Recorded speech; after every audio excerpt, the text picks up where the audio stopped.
یہ پروکار چہرہ، یہ حیرت انگیز داستان اور یہ مقدس تلوار، اس نے پوری دنیا اور خصوصاً پاکستانیوں کے دلوں کو جیتا ہے۔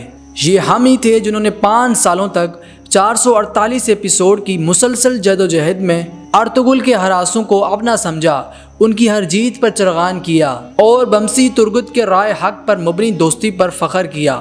یہ محض ٹی وی اسکرین پر چلنے والی کوئی کہانی نہیں تھی، بلکہ ایک جنون تھا، ایک دیوانگی تھی۔ لیکن اگر میں آپ کے سامنے ایک ایسی حقیقت رکھوں کہ جو کچھ بھی آپ نے دیکھا اس میں سے اکثر واقعات تاریخ کی کتابوں میں ملتے ہی نہیں۔ جی ہاں، یہ کڑوی سچائی ہے کہ جس ارطغرل کے ہم دیوانے ہیں وہ اسکرین کا ہیرو تو ہے، مگر تاریخ کے صفوں میں وہ صرف ایک گمنام سایہ ہے، ایک ایسا شخص جس کے بارے میں مکمل معلومات نہ ہونے کے برابر ہیں۔ سوال یہ پیدا ہوتا ہے کہ آخر تاریخ دان ارطغرل کے نام پر اتنے خاموش کیوں ہیں؟ کیا وہ واقعی اتنا عظیم تھا یا پھر اس کے کردار کو صدیوں بعد کسی نے اپنے مفادات کے لیے تراشا؟ اور اگر وہ واقعی اصلی تھا تو وہ کہاں سے اٹھا تھا اور اس نے ایسا کیا کارنامہ انجام دیا کہ دنیا کی سب سے طاقتور سلطنت عثمانیہ کی بنیاد کھڑی ہو گئی؟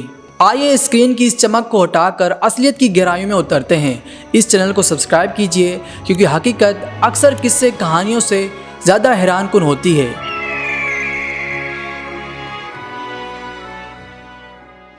ارطغرل کی اصلی زندگی ویسی ہرگز نہیں تھی جیسے ہمیں ڈرامے میں دکھائی گئی۔ وہ صاف ستھرے رنگین خیمے، نئے لباس اور ہر وقت سجنے والی دعوتیں بالکل نہیں۔ جس زمین میں ارطغرل نے آنکھ کھولی وہ انسانی تاریخ کا شاید سب سے خطرناک اور ترک دور تھا۔ سمجھیں کہ وہ زمین پر قیامت کا منظر تھا، شاید اس لیے ڈرامے کا نام بھی درلش یعنی قیامت رکھا گیا۔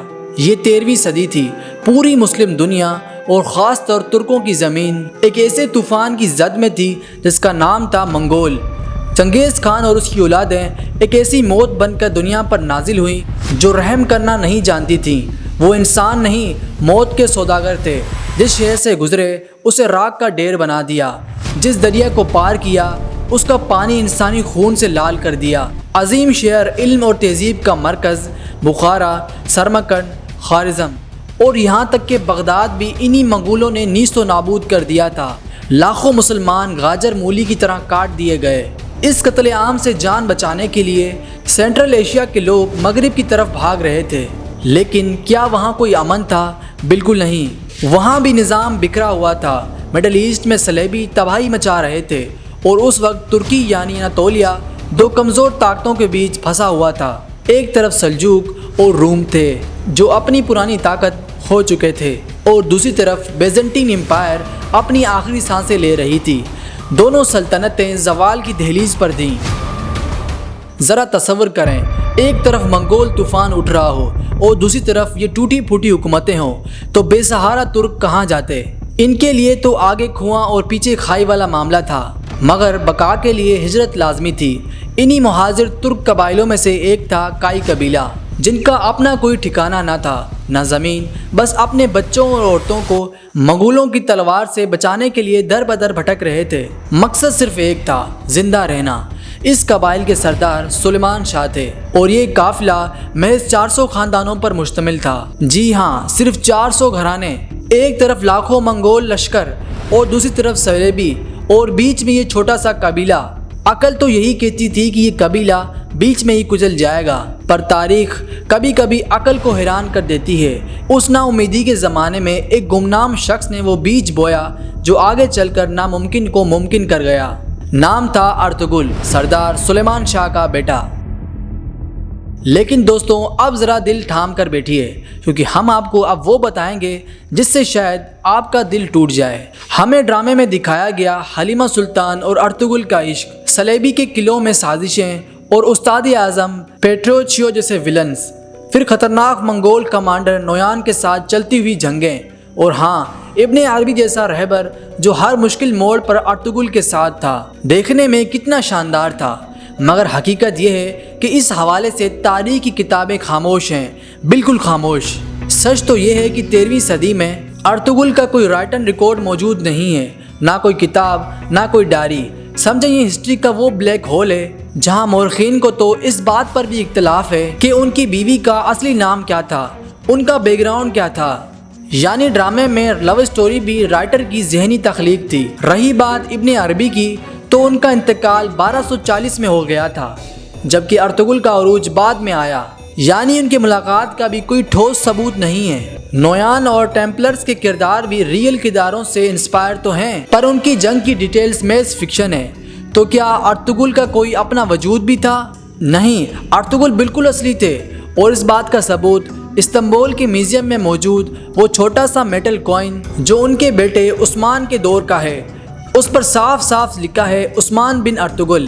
یہ ایک سکہ تاریخ کی تمام خاموشیوں پر بھاری ہے، جو ثابت کرتا ہے کہ ارطغرل ایک حقیقی سردار تھے جو عثمان کے باپ تھے۔ لیکن پھر ارطغرل کی کہانی کی اتنی تفصیلات کہاں سے آئی؟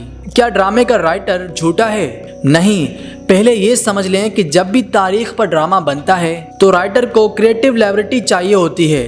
ہالی ووڈ کی بریو ہارٹ کو ہی دیکھ لیں، فلم میکرز کو اپنا کام بیچنے کے لیے کوئی ڈرامہ پیدا کرنا ہوتا ہے۔ رائٹر محمد بزدار کے پاس ایک ایڈوانٹیج تھا، چونکہ ارطغرل کے حوالے سے تاریخ میں تفصیلات نہیں تھیں، اس لیے ان کے پاس ایک خالی کنواس تھا۔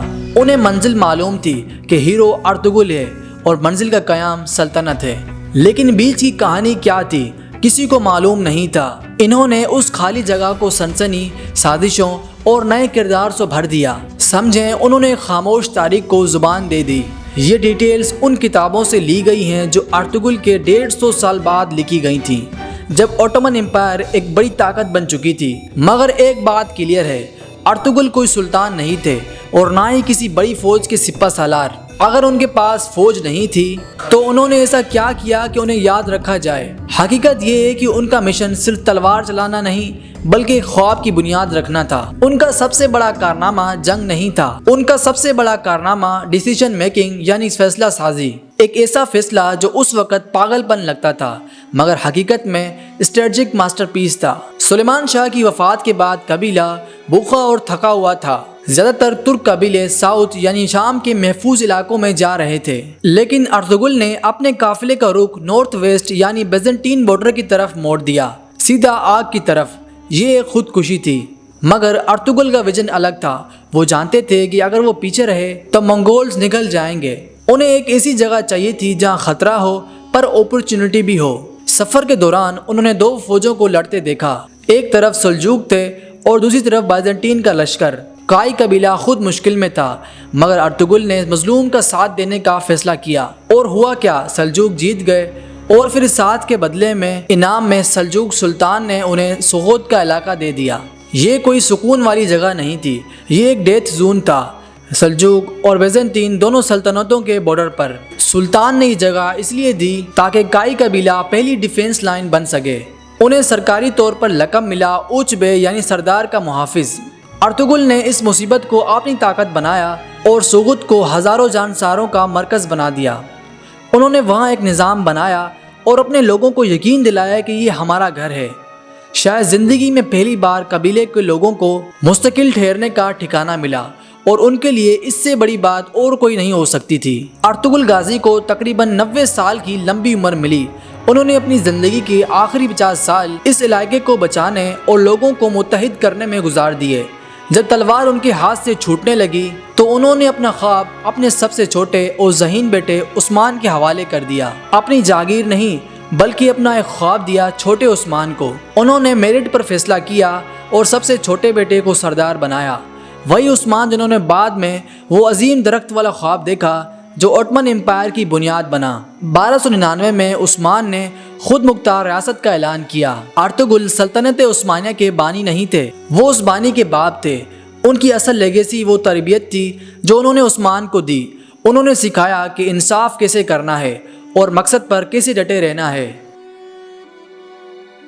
آخر 700 سال بعد ارطغرل ہماری اسکرین پر دوبارہ زندہ ہوئے۔ 2014 میں یہ ڈرامہ ترکی کی سافٹ پاور کا ہتھیار بن کر آیا۔ پاکستان میں یہ صرف ڈرامہ نہیں بلکہ ایک قومی جنون بن گیا۔ مگر دوستوں، ہم نے ڈرامے سے جوش تو لے لیا پر ہوش بھول گئے۔ ہم نے اسکرین پر ان کی جیت دیکھ کر سمجھ لیا کہ ہم جیت گئے۔ ریئل لائف میں مسلم دنیا ہر جگہ پر مار کھا رہی ہے اور ہم نے اسکرین پر جیت لیا۔ ہم نے سمجھا کہ مسئلے صرف نعروں سے حل ہوتے ہیں، جبکہ حقیقت میں قوم انصاف اور اکنومی سے بنتی ہے۔ اصلی ارطغرل سکھاتے ہیں کہ کوئی بھی عظیم سلطنت ایک دن میں نہیں بنتی۔ انہوں نے 50 سال ایک چھوٹی سی جگہ پر گزارے تاکہ جڑ مضبوط ہو سکے۔ آج ہم سب ارطغرل بننا چاہتے ہیں، ان جیسی تلوار چاہتے ہیں، مگر ہمیں ان جیسا صبر چاہیے۔ 50 سال تک خاموشی سے کام کرنے والا صبر۔ اصلی ارطغرل کی کہانی ڈرامے سے 1000 گنا زیادہ اچھی اور طاقتور ہے، کیونکہ ڈرامہ ختم ہو جاتا ہے پر کردار اور نظریے ہمیشہ زندہ رہتے ہیں۔ یہ تاریخ کا وہ سبق ہے جو دنیا بدل سکتا ہے۔